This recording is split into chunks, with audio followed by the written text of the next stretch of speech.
So here we are, in 1588. Tensions between England and Spain have reached a boiling point, so now it is time for one of the largest naval battles in history. So, let battle commence!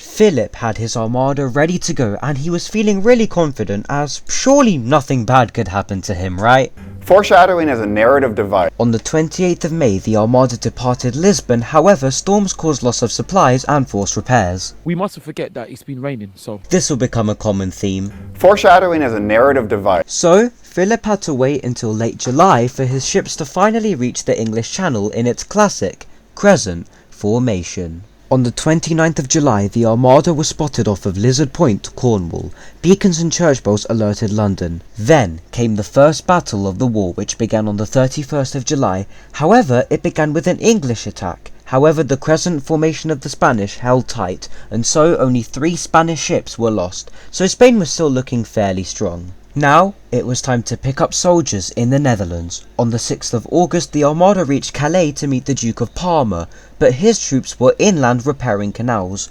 So, once again, just like the Northern Rebellion, a delay gives England a massive opportunity. While the Spanish were still in port at Calais, the English were about to begin a surprise attack led by Sir Francis Drake. No, not that Drake.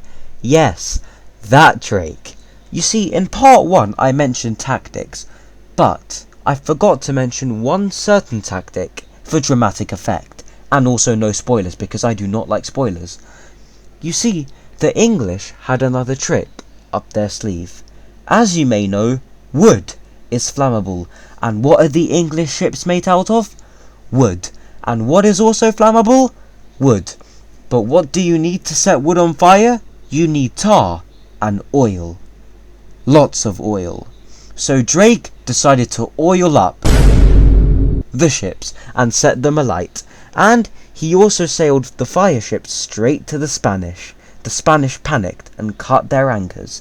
The crescent formation was now broken and the Spanish could no longer anchor their ships. So now, a war that seemed almost like a guaranteed win for the Spanish was now blown open, and now it was anyone's game. So the question now remains, English or Spanish? On the 8th of August, the most important battle of the war took place, the Battle of Gravelines. How'd it go? Well, now that the crescent had been broken, the English were free to attack and wreak havoc. And so it was. The English, with their superior maneuverability, fired from 100 meters, keeping out of range from the Spanish. Spanish ships could not get out of the way, and they were poor at reloading quickly. So by now, you can tell how this is going to go for Spain. But it got even worse. The English then closed in, firing broadsides aimed low to hit below the waterline, so Spain had lost the battle. The outcome, 5 Spanish ships sunk, 1,000 Spanish casualties, and as for England, not even 1 ship lost. That same day, Elizabeth travelled to Tilbury to give her famous address. "We can win this fight. We are winning this war. We will unseam them from the nave to the chaps. And the sun will come out tomorrow. And tomorrow. And tomorrow."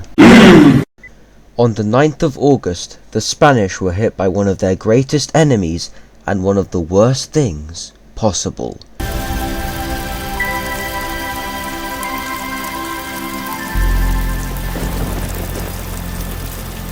The English weather. The Spanish were pushed into the North Sea, so collecting the troops was now impossible, meaning that they were forced to retreat back to Spain. But why were they forced to go north? Well, there was only one explanation for it. Must have been the wind. It was the windy landscape of England which pushed the Spanish away. They were chased to Scotland, then they circled past Scotland, and then Spain got the luck of the Irish. Not, because once again, the windy landscape pushed even more Spanish ships onto Roxen Island, where many soldiers would die, and that was the final straw. Spain had lost. All in all, out of 151 ships that set sail, 65 were lost and 20,000 soldiers died, many from disease, hunger, and lack of water. The English, due to good tactics, good leadership, and the old English weather,